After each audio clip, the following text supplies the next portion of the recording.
Canada putting a hold on Tesla in its EV rebate program.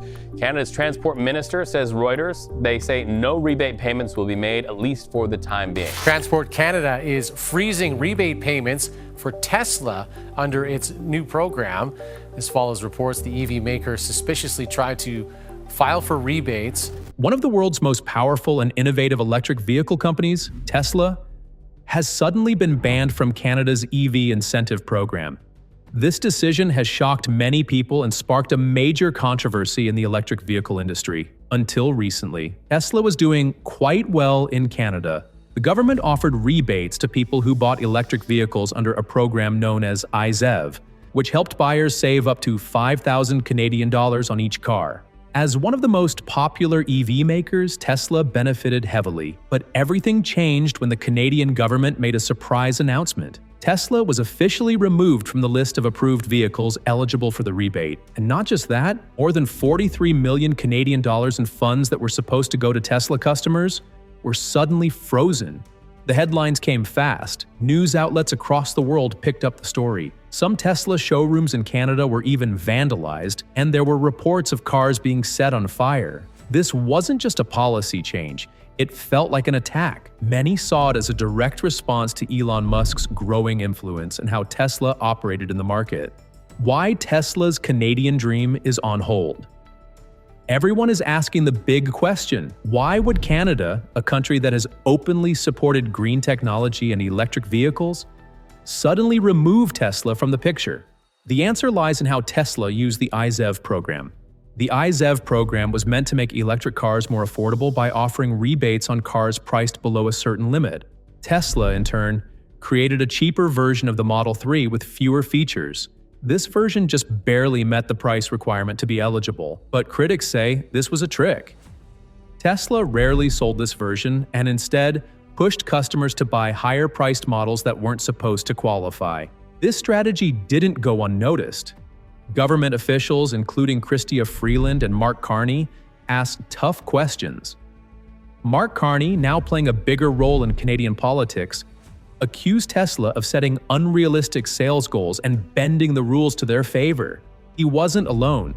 The Canadian Automobile Dealers Association also criticized Tesla, saying they took advantage of the system while other companies followed the rules. As a result, the government froze all rebate payments to Tesla, worth about $43 million. With this freeze came the larger possibility of further investigations.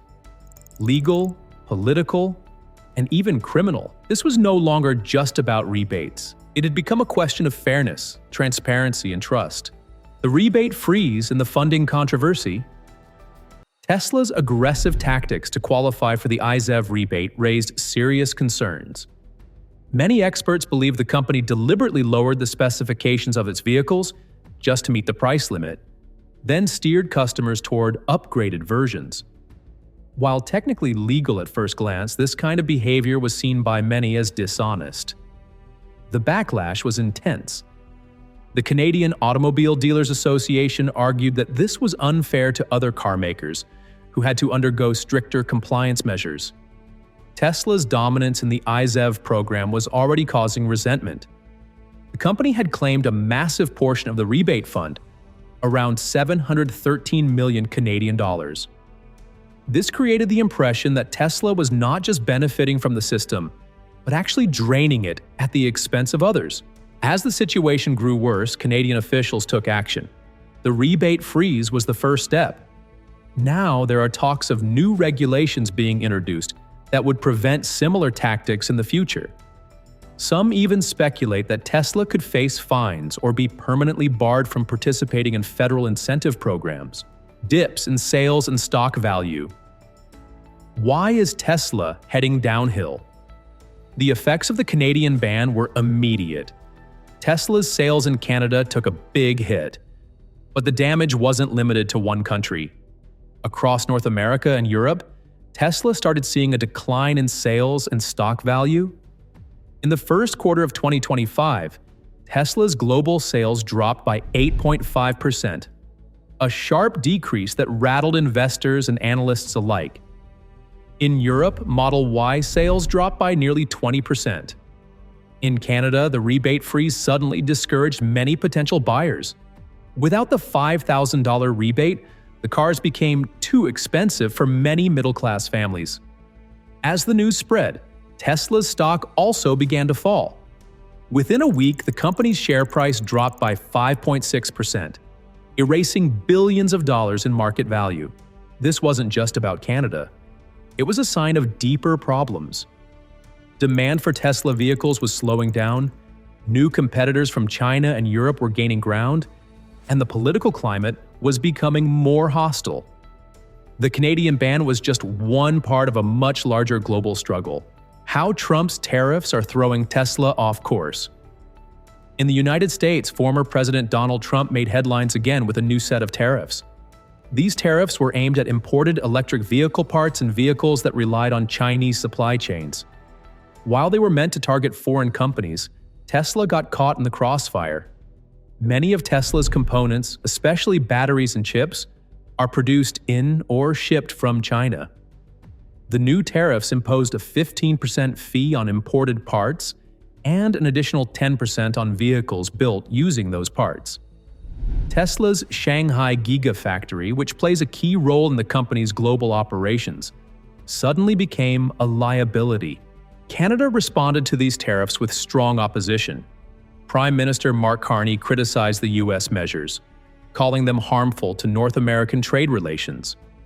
There were even suggestions that Canada could impose restrictions of its own. In this tense atmosphere, Tesla found itself stuck between two governments, both taking actions that would make it harder for the company to succeed. And the consequences were growing. Production delays, supply chain issues, and rising costs added to Tesla's mounting challenges.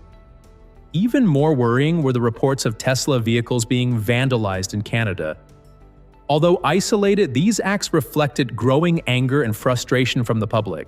Tesla's next moves, legal action and strategic shifts. Tesla is not the kind of company that sits back and does nothing.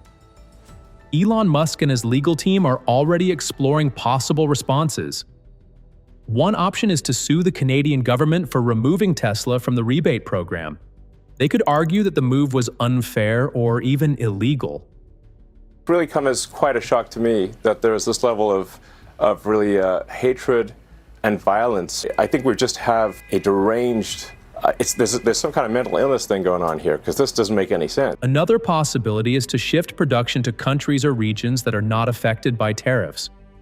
Tesla has factories in the US, Germany, and China. Changing the supply routes and production plans can avoid some new costs. Cost-cutting measures are also on the table. Tesla might reduce staff, slow down certain projects, or release new, cheaper models to regain market share. The company might also revise its compliance strategy to fit new regulations in Canada and other countries. In any case, Tesla will need to adapt quickly. The situation is changing fast, and every decision could have major consequences for the company's future. The global EV industry is facing new challenges. What's happening in Canada and the US is part of a bigger trend. Around the world, governments are starting to change their approach to electric vehicles. While they once supported the industry with generous subsidies and incentives, now they are becoming more cautious. Some are worried about the cost of these programs. Others are trying to protect their local car makers from foreign competition.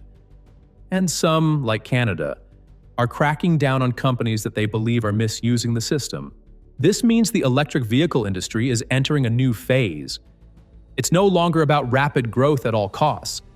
It's about surviving in a world where trade barriers are rising, incentives are shrinking, and competition is tougher than ever. For Tesla, this means developing a more flexible strategy that works in many different regions with different rules. The old way of doing things may not work anymore.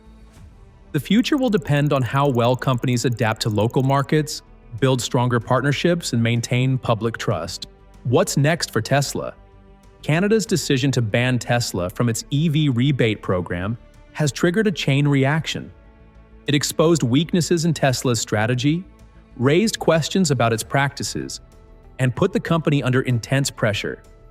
From legal battles and public backlash to falling sales and new tariffs, Tesla faces one of the most difficult periods in its history. But this is also a moment of transformation. How the company responds could shape not only its future, but also the future of the entire electric vehicle industry. Elon Musk has overcome big challenges before. But this time, the fight isn't just about technology or innovation. It's about policy, politics, and public opinion. And that makes it even harder. Tesla may still have a big role in the global shift toward clean energy. But to stay in the game, it must rethink its approach, repair its image, and prove that it can play by the rules while still leading the way. Only time will tell whether Tesla can weather this storm. But one thing is clear: the world of electric vehicles is changing, and fast. Don't forget to like and subscribe. And hit the bell so you never miss a breakdown of what's really happening in the world of tech, policy, and global markets.